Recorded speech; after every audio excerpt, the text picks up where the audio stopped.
You're watching Wisdom of Life Stories, a place where wisdom changes the way you live. Watch to the end. At 68, the house finally became quiet. Not the peaceful kind of quiet people dream about when they're young, but the kind that echoes. The kind that reminds you that time has moved faster than you expected. Thomas sat by the window every morning, holding the same chipped coffee mug he had owned for years. Outside, the sun rose slowly, as it always had. But somehow, it felt different now.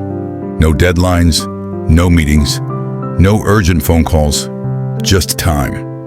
And for the first time in his life, Thomas wasn't running from it. Thomas had done everything right, at least on paper. He worked hard, provided for his family, never missed a bill. He told himself he would rest later, love later, live later. Later always felt responsible. When his children were young, he promised he'd have more time when things slow down. When his wife asked for trips, long talks, quiet evenings, he said, soon. But soon has a way of slipping quietly into never noticed. Years passed, hair thinned, voices around him changed, and one day, retirement arrived without applause. No one tells you this about retirement. It doesn't feel like freedom at first. It feels like being handed a mirror. Suddenly, Thomas had hours to think. And thinking is dangerous when you've avoided it your whole life. He remembered missed birthdays, short conversations, evenings spent exhausted instead of present. Not because he didn't care, but because he thought there would always be more time. That realization sat heavier than any workload ever had. One afternoon, Thomas began walking. No destination, no stopwatch, just walking. He noticed things he had rushed past for decades. Trees changing color, neighbors he had never spoken to, the sound of his own breath.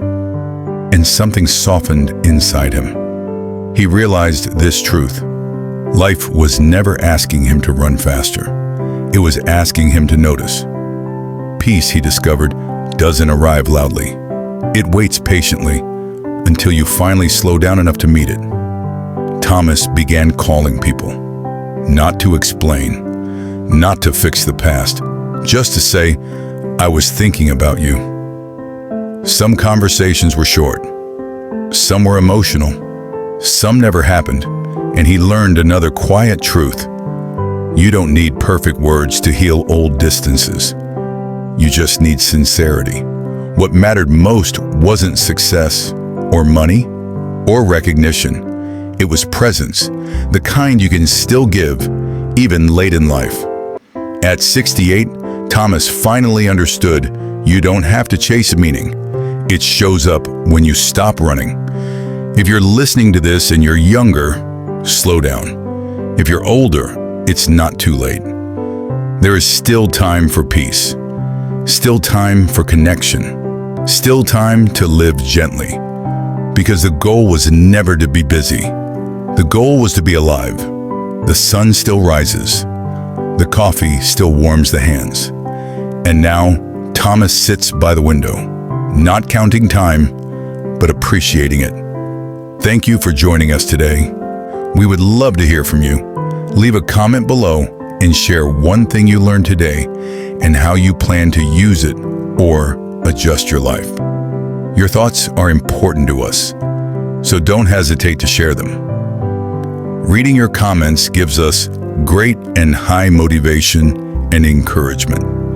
If you enjoyed this video and found it helpful, please like, subscribe, and share. Your support helps us continue creating good content to inform and inspire you. Thanks for your time. We look forward to seeing you in the next video.